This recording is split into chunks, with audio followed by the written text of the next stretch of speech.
Here's another letter, Lady Pen. Vilaypon continued to play the role of matchmaker by handing me a brown envelope in the cafeteria during lunch break. But this time I learned to refuse right away by taking a letter from my best friend's hand and tearing it into quarters before her eyes. Vilaypon widened her eyes in shock when she saw my action in what might have been called rude, but I angrily gave my friend a thumbs up before returning to collect the wreckage and lay it in front of Vilaypon with a very aggressive attitude. Lady Pin, how can you be so mean? If I don't do this, you will sneak the letter into my school bag without telling me again. I keep pouting in offense. Oh, Lady Pin, I'm really sorry about that, Vilaypon said, reaching out and shaking my arm like a little girl, begging her mother for sweets. I wasn't thinking much. I just want my brother to fulfill his first love. I don't like to be screwed, teased, or forced by anyone like this. I clenched my hands tightly when I heard Vilaypon's answer. And I don't like getting to know people I have never seen before. Do you understand me? Now I understand, Lady Pen. Don't be angry with me. I will tell my brother to stop approaching you this way. Can we reconcile, please? I won't reconcile with you until you promise me not to do this again. I raised both hands and crossed my chest arrogantly, even though I became weak when I saw the guilty look on my dear friend Vilaypon's face. I promise at this time. Vilaypon held out her pinky finger in front of me with a daring look. Let's reconcile. Okay. I reached out my little finger to touch my friend's little finger with a superficial touch.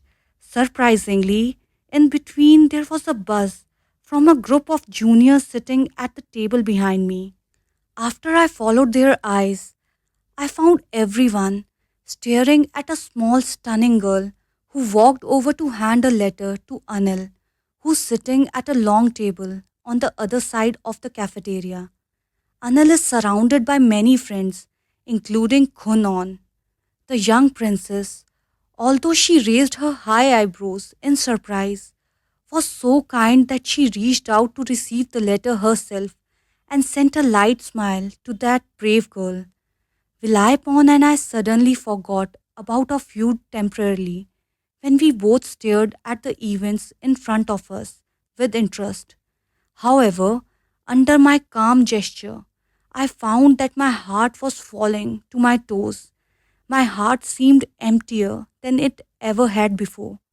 Hearing the conversation after the brave girl with a stunning face walked back to her table, my ears suddenly clenched like many rocks tied to them. So explicit, Palin. You're absolutely correct. Having the courage to approach and deliver the letter to Princess Anil while all her friends are present is truly remarkable. Handing it to her now is a good idea, someone declared in a self assured tone, though it was meant to be Palin's voice. I have heard people say that the princess is quite gracious. Besides, she wouldn't want to embarrass anyone declining the letter in front of so many witnesses. Huh.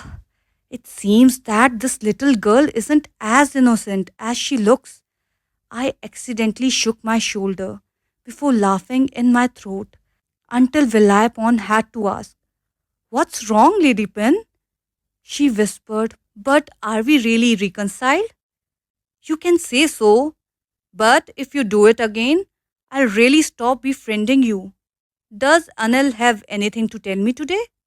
I took advantage of the opportunity when Anil begged me to teach homework at the waterfront pavilion of the Bua Palace, asking about what I had been thinking about all this afternoon, and I could hardly concentrate on studying as usual.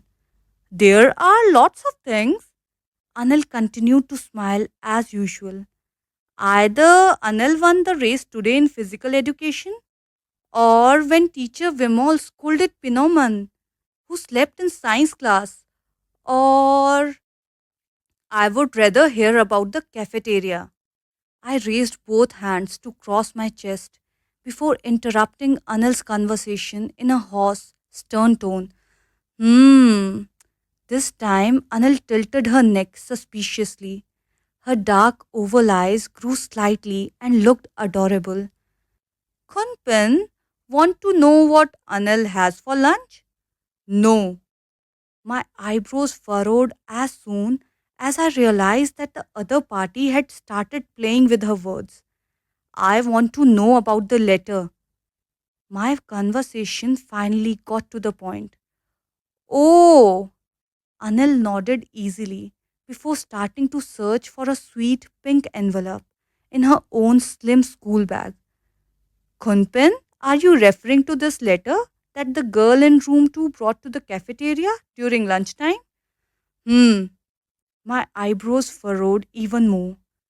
How many love letters did Anil get per day? Today I got two.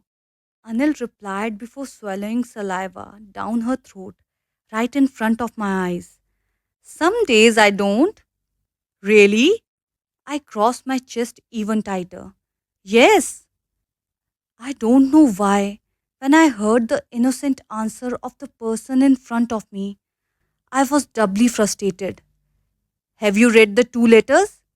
Not yet. I don't have time.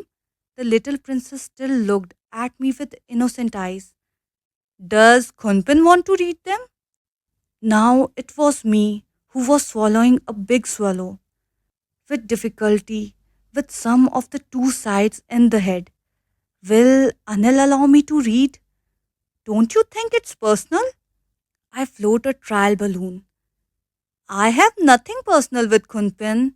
The little girl smiled. There is nothing about me that Kunpin cannot know.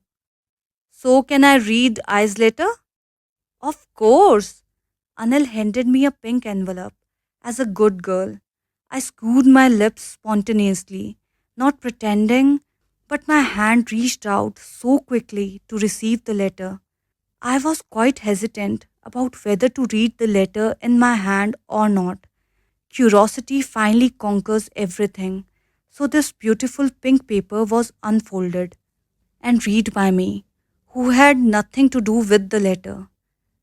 Dear Your Highness, first of all, I would like to ask for your pardon for writing such a letter to disturb Your Highness, for the fact that I am not an expert in royal vocabulary.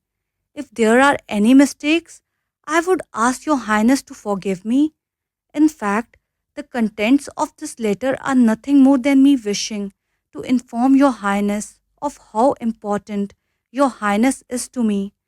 Your Highness has inspired me to come to school every day without getting bored because I only wanted to see Your Highness' beautiful and smiling face. Any day that I saw, I would go home and have a good night's sleep every time. In my view, Your Highness is so graceful that no one can compare, so beautiful that it makes my heart beat faster. Your Highness is so beautiful that sometimes I dream about it. Apart from that, Your Highness is very hospitable, and everyone has the opportunity to see Your Highness' cute smile and dimples. Moreover, there are also neat mannerisms that are equally affectionate to everyone. To be honest, I didn't want anything from writing this letter, but if Your Highness had some kindness to me, it would be very kind to just send a smile to each other. Love, Palin. I read the contents of that letter repeatedly before folding it in quarters, following the old track. I can't help but sigh when I found that the essence of the letter was not different from my own feelings towards Anil. However, that doesn't mean I have to write Anil a love letter, not even hope about it.